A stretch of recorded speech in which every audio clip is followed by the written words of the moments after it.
You were never meant to carry this alone. You were never meant to carry the emotional temperature of the room, the temper tantrums of people that don't think you should make mistakes, not the overfunctioning of an entire family, not the unspoken expectations of an entire institution. Carrying this alone is not noble.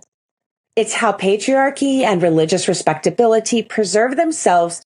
It was a Sunday morning and I was already vibrating under my skin. Things were not going well around the 18-month mark of this call that I was at that was pretty dysfunctional. Apparently, there had been a typo in our recent church newsletter, a misprint. That was not a huge mistake, and it was also not my mistake.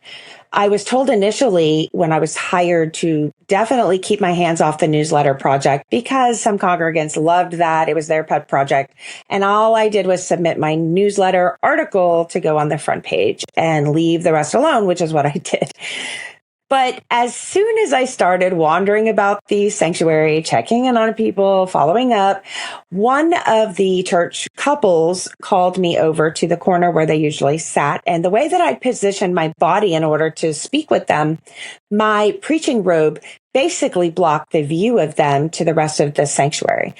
And the husband, no greeting, no eye contact, just started this sharp whisper yelling accusation about how serious this oversight was and about our protocols and how this was unacceptable and how could I be so stupid. And this wasn't rage. And he was whisper yelling, and yet his face was purple and the, vein in his forehead was definitely ready to pop out. He wasn't mad.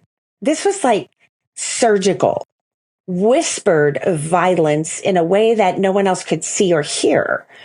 And this was the kind of violence that doesn't bruise your skin, but it does attack your sense of self. And I automatically went into my freeze mode, as I do when I was under attack. And I smiled and I nodded and apologized for something that I hadn't done. And I just been, following instructions. And then I turned and walked to the pulpit while my body was still trying to metabolize the shame and the anger and the threat that I had just been under. And I had to lead worship and shook through the entire service. And I didn't cry, I didn't yell, I didn't collapse, but I will never forget how I was gripping the pulpit like it was the only thing tethering me to the planet. And I remember thinking, this is what it means to pretend to be safe in a space that only loves to beat you up. If you can relate to any of that in your life, then coming up, why your nervous system starts dissociating under low volume assault, and why high functioning people ignore the signs until they can't. If this sounds like something that you should listen to, and I think you should, then this is your episode. Let's go. I'm Dr. Charlie Hornis, highly anxious people pleaser turned master certified professional life coach. Learning to manage my brain was so life-changing for me that I got certified so that I could teach these incredible evidence-based practices to you. Are you ready for massive change? Let's go.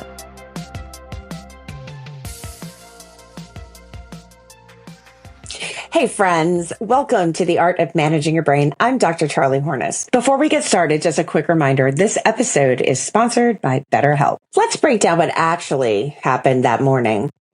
You see, this wasn't about a typo. It was about control, about an unspoken rule being forced in a system. Don't be human. Don't make mistakes. Don't lead with anything less than perfection. And if you do, you will get publicly humiliated in private. This is how systems maintain power without raising their voice. Whisper correction, shadow assault, passive reprimand, institutional silence after emotional harm. It doesn't register as violence necessarily. It registers as constructive feedback. So you carry it like it was deserved. But here's the science. Your nervous system doesn't care if it was whispered at or screamed at. What it registers is threat plus no escape. That's why stuff like that happens in public. This is how chronic hypervigilance gets coded into leadership roles, especially for women. But before we go further, let me just remind you that this episode is brought to you by BetterHelp. We're super excited that they are sponsoring some of our episodes this month. And since it is Mental Health Awareness Month, now is the perfect time to give online therapy a try if you've been thinking about it. You can run to my partner link at betterhelp.com/art of. That's BetterHelp, HELP.com/art of, ARTOF.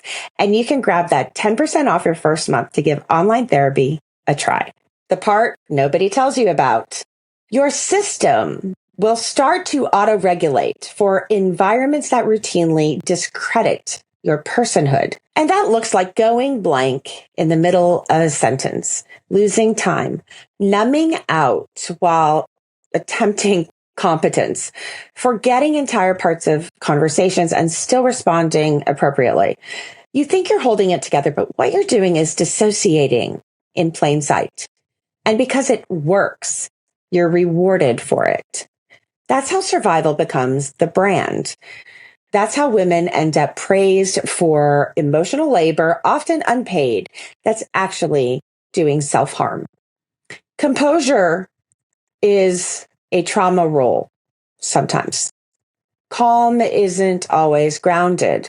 Sometimes calm is just the mask your system learned to wear when it realized no one was coming to help. There's a cost to being the person who never loses it.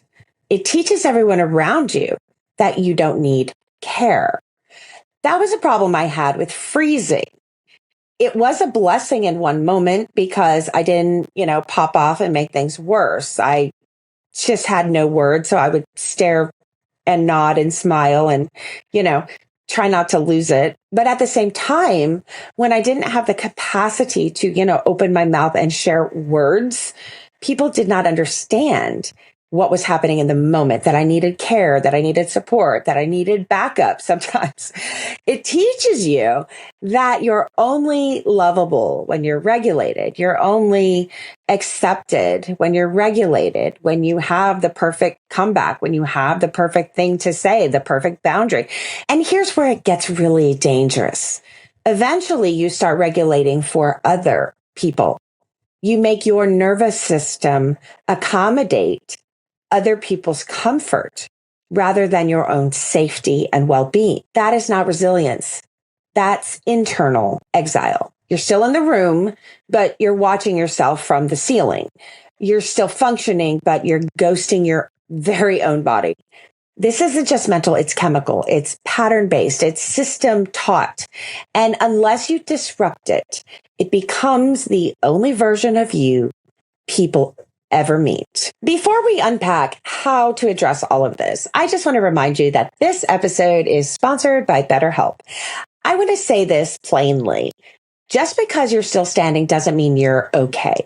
And just because you're high functioning doesn't mean you aren't unraveling internally.